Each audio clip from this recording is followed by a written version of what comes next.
Bonjour à tous et bienvenue sur la Magic Cité. On est sur une petite vidéo exceptionnelle spéciale interview de Julien Steele. Alors, bonjour Julien.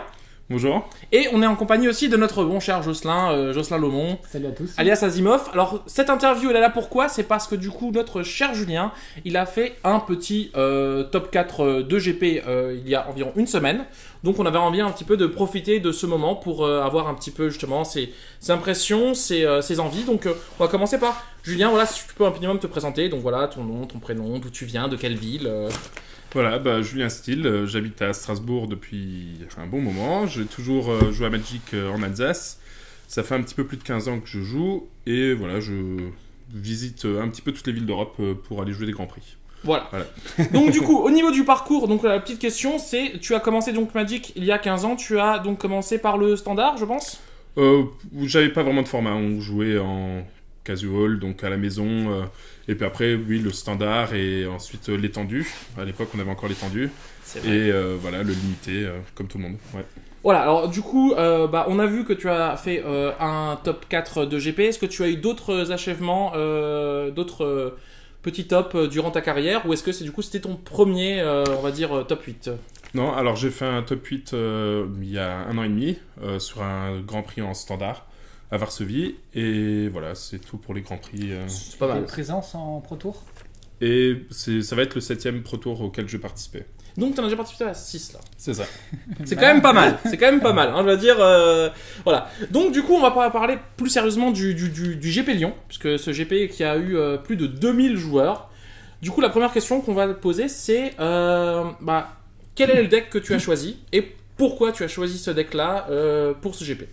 Avant, déjà, on précise que le GP Lyon était avant la banlist Jace Exactement. et Bloodbraid des bannis.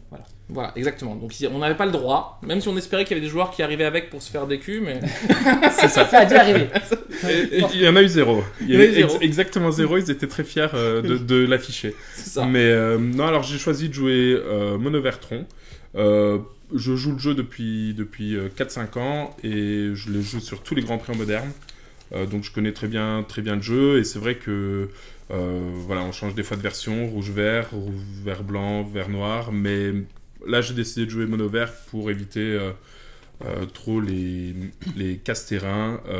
On a pas mal de Field of Runes en ce moment dans le format, Ouais. et donc on a besoin d'aller chercher des terrains de base, et donc voilà, j'ai préféré jouer mono-vert. Je pense qu'il n'y a pas beaucoup de défauts par rapport à la liste vert-noir, donc...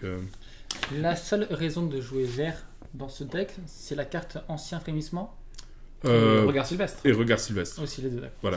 En gros, c'est le moyen de chercher. De toute façon, le vert est à peu près le meilleur moyen de chercher Tron, Oui. parce que ça nous apporte 8 cartes. Donc, ancien frémissement, un peu comme on appelle ça, la contemplation verte, la contemplation du moderne. Mmh. Et Regard Sylvestre qui nous permet d'aller chercher un du Tron, plus l'accès à des cartes du side. Donc, du coup, là, on a un peu devant nous ton deck. Du coup, est-ce que tu es parti sur une liste une net deck, ou est-ce que tu as commencé par partir de zéro de ta liste à toi, qui était avant une liste vert-blanche, je crois, que tu jouais juste avant? Voilà, c'est ça. Juste avant, je jouais une version vert-blanc. Enfin, je switchais pas mal entre la version vert-blanc et vert-noir. Je suis reparti des listes du Pro Tour, donc il y avait un petit peu des deux. Beaucoup de listes mono-vert, quelques listes vert-noir. Oui. Et c'est vrai que en voyant les listes, je pense, et en voyant ce qui avait vraiment réussi à parfait dans le format, je pense que mono-vert était mieux placé. Donc j'ai testé les deux, mais voilà, je suis parti d'une liste du Pro Tour, et ensuite j'ai fait quelques ajustements. Et pour aujourd'hui, mais quels seraient les avantages de jouer une liste vert-noir au-dessus d'une liste mono-vert?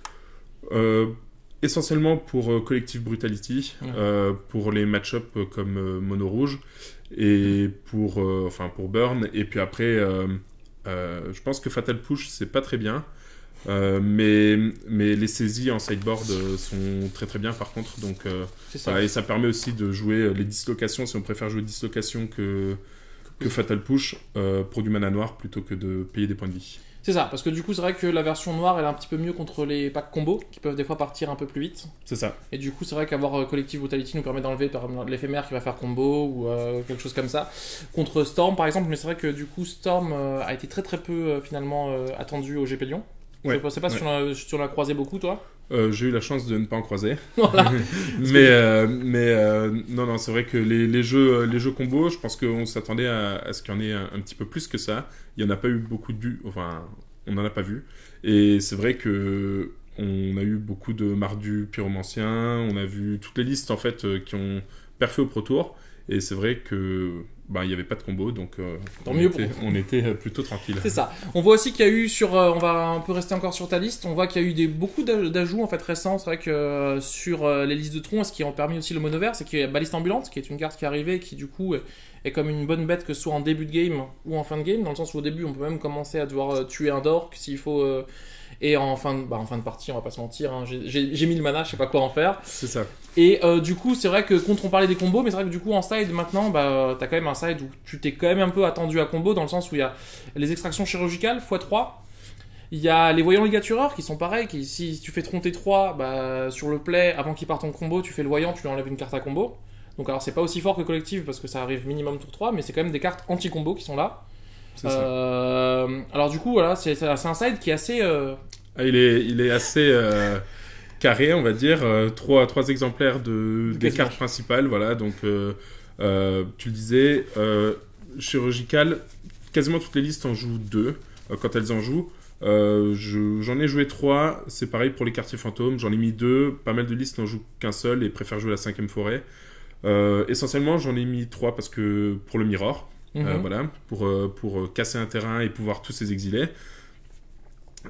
Pour tous les jeux comme Storm par exemple ou Dredge, voilà, j'aime bien rentrer ces cartes-là. Elles ne coûtent rien en mana, donc on perd pas de temps pour se développer et en même temps on ralentit énormément l'adversaire et des fois on gagne juste la partie en jouant la carte parce qu'on va complètement bloquer Storm avec que du mana rouge en exilant les manamorphoses. Voilà, donc c'est vrai que la chirurgicale est vraiment bien pour ça. Les ligatureurs, j'ai pas eu l'occasion de trop jouer avec avant le Grand Prix. Toutes les listes en jouaient 3. Donc il faut un moment suivre la communauté et donc j'ai décidé d'en jouer 3 2 jours avant le Grand Prix.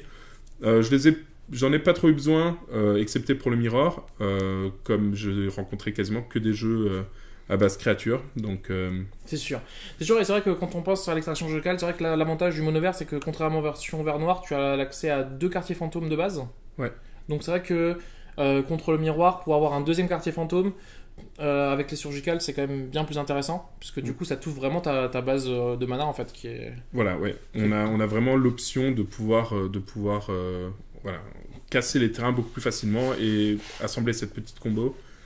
Sachant que les quartiers fantômes, on peut facilement les trouver avec les cartes comme voilà, la map ou le regard sylvestre, ou même ancien frémissement. La chirurgicale, on peut pas la trouver sur ces cartes-là, donc on est obligé de la piocher. C'est pour ça que t'en joues 3 du coup, voilà, pour avoir plus de chances de l'avoir.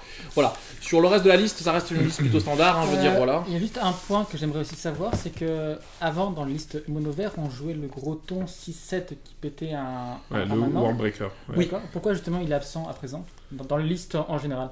Je pense que tout le monde s'est rendu compte que Worldbreaker c'était une carte bien contre les match-up en mirror, contre contrôle et contre voilà, tous les combos. C'est bien de pouvoir casser un terrain, on s'avance un petit peu là-dessus, mais dans le metagame actuel, la machine Give Retreat est vraiment au-dessus. Donc c'est la même chose. Quelques jours avant le Grand Prix, on a décidé d'enlever le Worldbreaker et de mettre une machine en plus.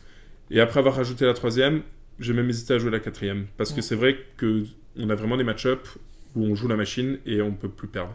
Il y a pas mal de listes qui ne jouent plus Chemin vers l'exil. Donc, par exemple, les listes de Mardu. Et c'est vrai qu'on pose une 6-6. Alors, ils ont des solutions, mais ça leur prend souvent 2-3 cartes. C'est ça. Donc, même les listes d'Abzan qui commencent un peu à copier les listes de Red Duke, qui jouent plus du tout Chemin vers l'exil. Voilà. Même contre humain, avoir quelque chose qui fait du lien de vie. Voilà, c'est un très bon bloqueur. Le seul défaut contre humain, c'est le Reflector Mage. Bien sûr.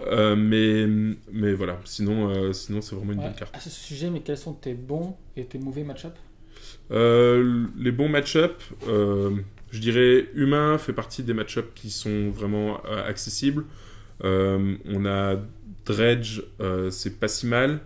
On a quelques cartes contre bon, Death Shadow, on est bien aussi. Absent, on est pas mal. Tout ce qui est les bases vert noir, de toute façon, on a plutôt un avantage. Et les jeux contrôle, ça se passe plutôt bien. Après, les mauvais match-up, ça va être tous les jeux combos. Donc ça va être Storm, ça va être Ad Nauseam, Goryo, voilà, un truc trop rapide comme Infection, qui peut être voilà, comme voilà, Burn aussi, Infection par exemple, heureusement c'est plus joué, mais c'est vrai que c'était vraiment un problème pour le paquet.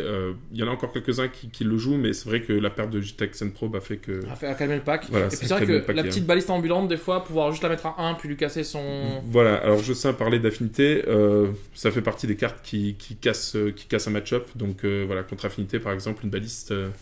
et voilà, c'est un brigadier, voilà, même si on échange notre baliste contre un brigadier, eux souvent ils ont une bonne carte dans leurs mains. Donc s'ils piochent pas tout de suite la deuxième, un blindage crânien ou quelque chose comme ça, ils vont perdre là-dessus. Et puis le fait de pas avoir le noir, ça n'empêche pas de jouer des sorts à mana phyrexian, donc du coup dislocation. Voilà, s'en bat les steaks. Dislocation qui casse vraiment quasiment toutes les bêtes du format, à part Tarmogoyf de temps en temps. C'est ça, oui, Death Shadow des fois, quand tu sais... Voilà, ou Vromcoil, mais bon, on est déjà dans la partie plus loin. Mais c'est ça, on est bien plus loin.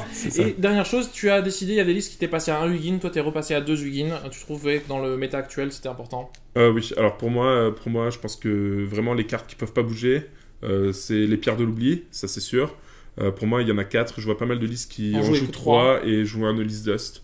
Je pense qu'un Olys Dust, c'est pas si mal, mais alors il faut le rajouter en plus. C'est vraiment des bonnes cartes. Voilà, et pas à la place. Et par contre, l'Ugin, c'est une menace en plus. Ça exile les permanences, ce qui est quand même important. Il y a quand même pas mal de match-up comme Dredge où voilà, si on fait que casser les permanents, on va retrouver les Bloodghast, les Phoenix. Donc non, voilà, Ugin, c'est vraiment une bonne carte. Et d'accord. On veut pouvoir jouer un pâté au tour 4 et donc voilà, ça, ça. Alors du coup, ça en fait partie. Vu que les gens sont intéressés, comment tu as fait top 8, quelle était donc ta préparation? Qu'est-ce que tu t'es à quel moment tu t'es préparé? Est-ce que tu t'es préparé 6 mois à l'avance? Est-ce que tu as eu un régime particulier? Est-ce que tu as mangé un truc? Est-ce que tu exerçais allé sur tous tes FNM? Dis-nous un petit peu comment tu t'es préparé pour ce GP et qu'est-ce qui justement t'a permis d'être prêt pour le metagame actuel et affronter les bons joueurs sur 15 rondes quand même, hein, c'est pas rien. Ouais, alors bon, pour préparer le Grand Prix, souvent je passe pas mal de temps chez moi à jouer online. Donc j'ai commencé 3 semaines avant à vraiment me dédier du temps pour le Grand Prix. J'ai voulu jouer vert noir, mais une liste classique, enfin plutôt comme Absent ou voilà, mais vert noir sans le tronc, parce que je commençais à voir que tronc était pas tellement... J'avais l'impression qu'il n'était pas si bien placé, je faisais pas des super résultats en ligne. Et en voyant les listes du Pro Tour, bon, il y avait quand même pas mal de très bons joueurs qui ont décidé de jouer tronc. Donc c'est vrai que on se dit que ça doit pas être si mal placé. Et puis en voyant les listes qui ont fait top 8, c'est vrai que c'était beaucoup de jeux avec des Lightning Bolt, avec voilà, qui essayent d'avoir des interactions avec les petites créatures pour essayer de gérer humain. Et donc c'est vrai que par contre contre ces jeux-là on a des bons match-up, donc c'est vrai que... C'est sûr qu'une bolt contre une Wurmcoil, c'est pas ce qu'il y a de plus fou. Voilà, c'est ça. Alors c'est bien pour tuer les carnes quand on a fait un -3, mais ça fait toujours du 2 pour 1. Et puis c'est vrai que non, voilà. Donc j'ai commencé à jouer vert noir. J'ai joué quelques matchs en ligne. Ça m'a pas plu du tout. Ensuite je suis repassé sur tronc, donc vert noir, vert blanc et mono vert. Et j'ai passé quasiment les 2 dernières semaines à jouer mono vert. D'accord, voilà, donc tu avais bien testé. Alors du coup, on rappelle, au GP, tu as fait donc à l'issue des rondes 12-3, c'est ça 13 victoires, 2 défaites. 13-2, pardon. Ouais. 13-2. Avec 2 bails. Avec 2 bails, du coup, tu es arrivé à la ronde 3, tout frais, tout clinquant. C'est ça. Et du coup, ça t'a placé directement 3e ou 4e du classement, c'est ça? C'est ça. Ce qui te permettait d'avoir aussi le TOS. C'est ça, c'est moi qui commençais les quarts de finale, ce qui est toujours agréable. Ce qui est toujours agréable. Et du coup, on va prendre 2-3 secondes, du coup maintenant, enfin quelques minutes, pour nous parler de ce GP. Voilà, ce GP tu as vécu. Est-ce que tu as, pour nos téléspectateurs, des petites anecdotes à nous raconter sur des petites rondes, des petites choses assez marrantes ou folles qui te sont arrivées, que tu peux un petit peu nous partager en exclusivité? En exclusivité. Alors, j'ai pas mal rigolé avec un adversaire qui jouait tronc aussi. On savait tous les deux qu'on jouait tronc, donc il a gagné le TOS. Donc on a mulligané tous les deux pas mal. On a pris pas mal de mulligan parce qu'on sait que le match-up se jouait essentiellement au Karn tour 3. Donc j'ai eu la mulligan à 6, j'ai mulligan à 5, quelque chose comme ça. Et on a tous les deux fait une sortie complètement nulle parce que voilà, on a mulligané et c'est vrai que nos mains avaient l'air intéressantes, mais on n'a pas réussi. Donc j'ai fait un Karn tour 5, ce qui n'était pas du tout dans le plan. Et j'ai gagné celle-là parce que j'avais mon Karn, voilà, très bien. Ensuite, il a commencé, il m'a fait tour 3 Karn, donc très bien. Et puis j'ai commencé, j'ai fait tour 3 Karn, et voilà. Puis, très bien, Donc on a beaucoup rigolé à la fin de la partie parce que c'est vrai que on a dit on aurait... Enfin, pour le coup, on a lancé le dé, il a gagné le toss et j'ai eu de la chance sur la première. Et après, le match-up est vraiment celui qui commence, quoi. Pas intéressant du tout. Et c'est pour ça, notamment, que j'avais mis les surgical en sideboard, en espérant pouvoir avoir cette interaction qui n'est pas arrivée. Tu n'as pas touché du voilà. tout. Mais bien joué. C'est ça, c'était une très bonne stratégie. Et non, après, j'ai eu 2 adversaires qui se sont bloqués en jouant Blood Moon. Donc, il y a un adversaire il jouait Témur, il a joué une montagne et puis 2 cheminées à vapeur. Et il est resté avec à piocher des fetch et voilà. Donc il a joué 6 terrains.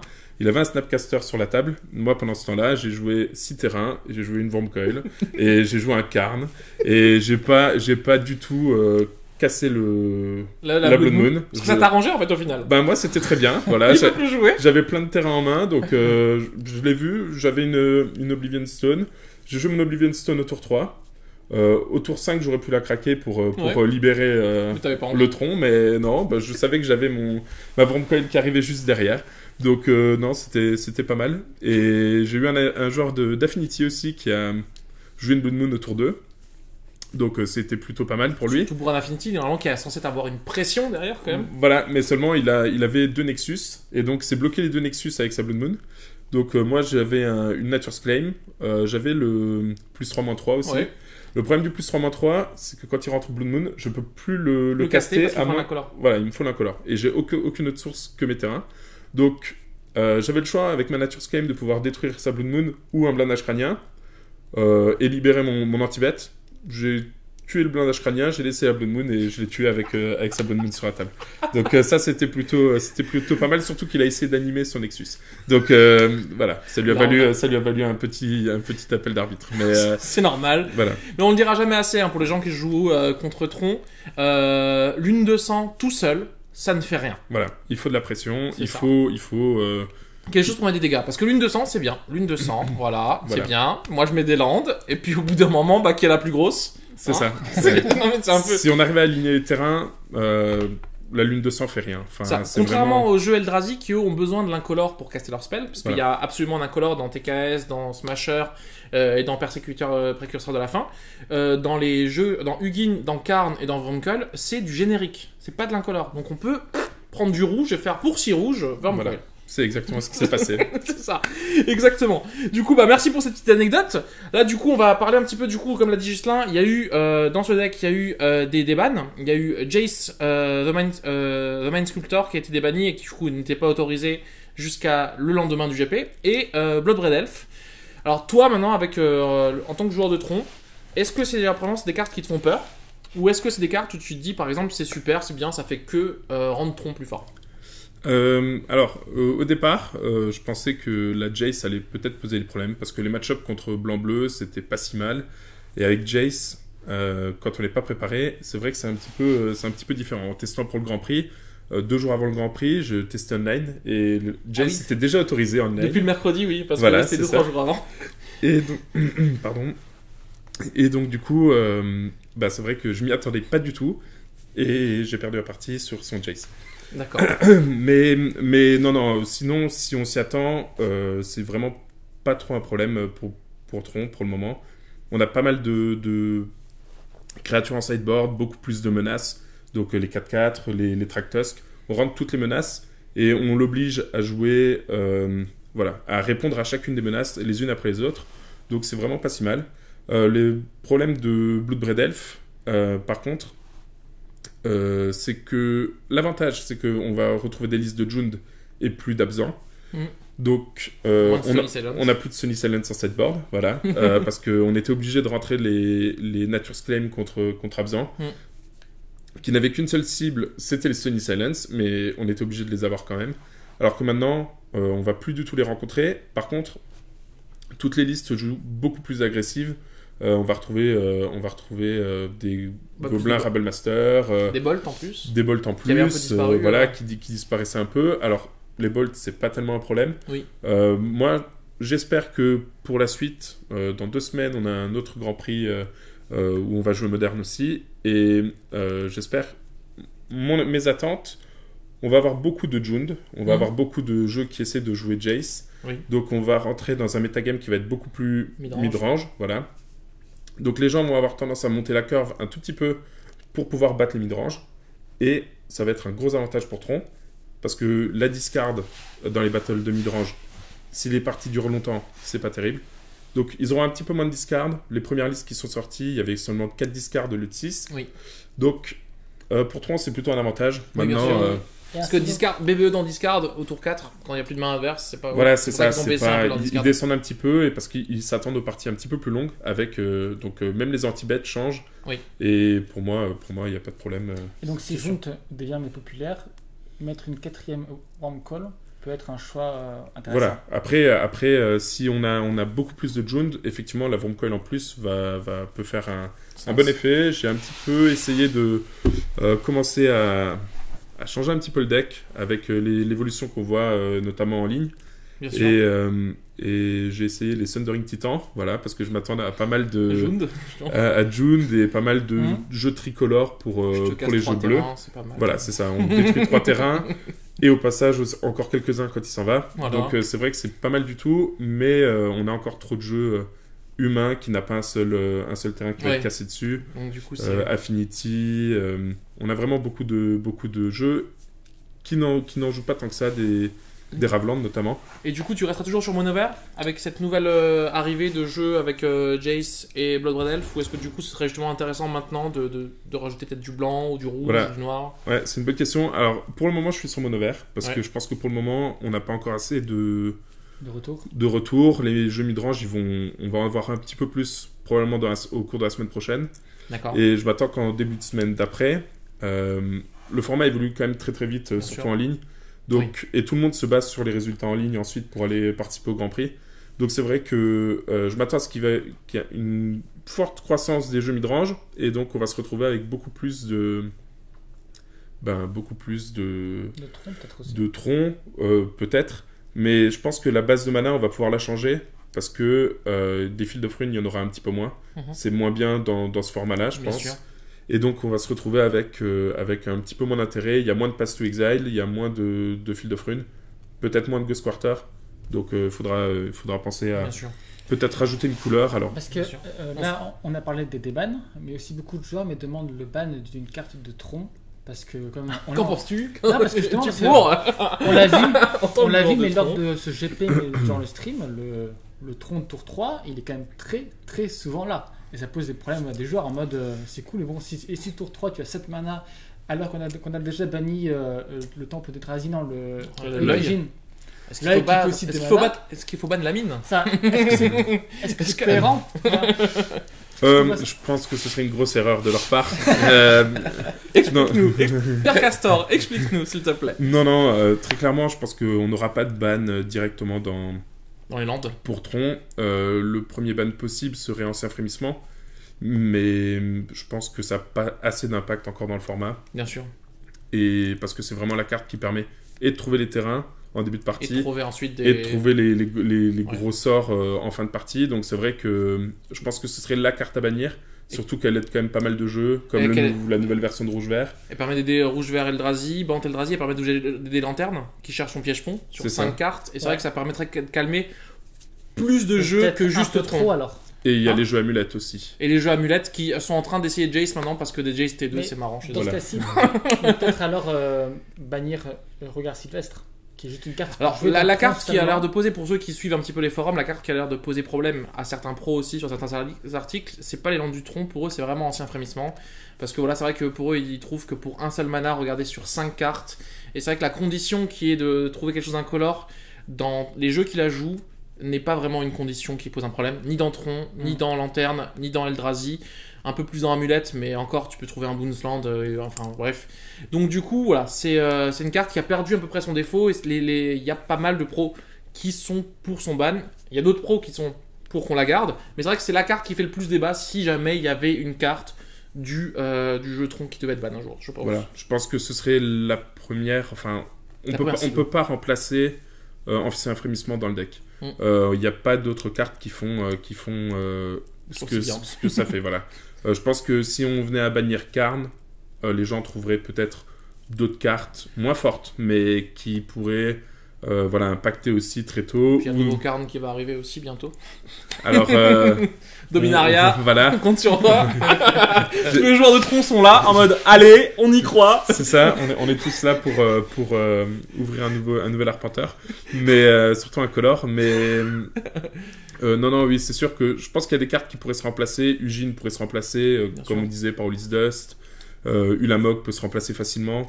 Seulement Ancien Frémissement, c'est vraiment la carte qu'on ne pourrait pas remplacer, quoi. Voilà.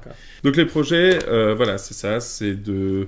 j'ai eu mon niveau bronze avec le Grand Prix. Enfin, je vais l'avoir une fois que je serai allé au Pro Tour. Parce qu'au moment où tu mets les pieds dans le Pro Tour, t'as directement des points en plus, c'est ça? C'est ça, j'aurai 3 points de plus et ça va me faire passer de 9 à 12 et ce sera parfait, voilà. Il faut 10 points pour avoir le niveau bronze. Le niveau de-dessus, c'est le niveau silver, donc il faut 20 points. Il faut encore récupérer 8 points donc, sur les différents Grands Prix ou sur le Pro Tour. D'accord. J'ai 7 Grands Prix qui sont prévus d'ici la fin de la saison. Ça m'en fait encore quelques-uns. Donc, En soi, en faisant juste une fois un top 8 de Grand Prix, plus le Pro Tour auquel tu peux accéder après, tu arriveras au... Alors la question que les gens se posent, combien de points on peut avoir au maximum sur un Grand Prix? Imaginons je gagne un Grand Prix. Alors au maximum, on en gagne 8 en gagnant le Grand Prix. D'accord. Plus 3 points de qualification en participant au Pro Tour. D'accord. Voilà. Donc il faut quand même cumuler. Un Grand Prix suffit pas pour... gagner un Grand Prix et participer au Pro Tour suffit pour passer bronze. C'est ça. Ce qui est quand même assez logique parce qu'on a atteint quand même un bon niveau. Je pense après le nombre de points diminue quand même pas mal. Donc finale c'est 6, demi-finale 5 et quart de finale 4. D'accord. Donc 4 points c'est bien, mais il faut encore faire quelques résultats à côté pour réussir à... Mais vu que tu as fait demi-finale, du coup tu as eu un point en plus, tu en as eu 5 du coup, c'est ça? C'est ça, là j'en ai eu 5 pour ce GP et j'en ai déjà gagné 4 auparavant sur 2 différents Grands Prix. Donc voilà, il en reste plus que 8 pour la fin de l'année, quoi. Mais on a le droit d'utiliser que les 6 meilleurs Grands Prix. D'accord. Donc il va falloir, mon objectif c'est de faire encore 2 fois 12-3 et une fois 11-4. C'est... Voilà. J'ai quelques Grands Prix encore pour le faire, donc c'est compliqué, mais... Dans les formats que t'aimes d'ailleurs, pour finir, dans ces futurs formats, c'est lesquels les formats que tu vas le plus viser? Est-ce que c'est le moderne, parce que t'as réussi, ou est-ce que le standard, comme si t'as réussi il y a 1 an et demi? Je pense que ça va être le moderne, le limité essentiellement. Ensuite, on a pas mal de formats en team, donc team construit prochainement, donc standard, moderne et legacy. Je vais jouer moderne. Ah bon? Mais... Tu joueras Tron? Je ne préciserai pas. Voilà, parce il se peut que des adversaires soient en train de regarder la vidéo. Je vais probablement continuer dans cette voie-là. Et ensuite, on a des Grands Prix en team limité. J'ai 2 Grands Prix en team limité, je crois, au moins. Et ensuite, on a encore quelques Grands Prix en moderne, donc et quelques standards. Mais je vise beaucoup plus sur le limité et sur le moderne que sur le standard. On pourrait finir sur un conseil pour les nouveaux joueurs de Tron. Comment justement apprendre à jouer ce paquet? Est-ce qu'il y a un trick à faire attention? Assembler le Tron Tour 3. C'est bien. Et Karn ensuite. Non, alors les gros conseils pour le jeu, il faut pas hésiter à mulliganer. C'est vraiment prendre des mulligans, c'est pas très grave. Le jeu mulligane très bien. On a des mains des fois horribles parce qu'on joue pas mal de cartes à 8, à 10, à 7. Donc on a des cas, si on a 3 ou 4 cartes avec des coups convertis très hauts, on va probablement mulligan la main. Maintenant, l'objectif de la main, c'est vraiment d'avoir tour 3 ou tour 4, le tronc 7 ou 8 mana au tour 3 ou 4. C'est ça. Donc une fois qu'on a ça, peu importe la main qu'on a, si on voit qu'on peut faire ça, on garde la main. Ouais. Parce que les grosses cartes, on va les piocher et on peut pas mulligan une main où on a le tronc dedans. C'est vraiment l'objectif du deck, puis- c'est d'avoir le tronc. Après, On joue 8 cartes qui font piocher 1, les cantrips, voilà. et on joue 4 cartes qui font regarder 5. Au bout d'un moment, je veux dire, Les menaces, on va les trouver. on va les trouver. Le vrai problème, c'est de trouver les terrains. Une fois qu'on a les terrains, les menaces, c'est pas le problème, elles s'enchaînent. Ok, bah super. Bah, du coup, nous, Julien, on te souhaite tout le meilleur pour la suite de ton parcours à Magic. On espère que cette vidéo vous a plu. Et on vous dit du coup à très bientôt pour une autre vidéo sur Magic TT. Ciao, ciao. Ciao, ciao. Merci.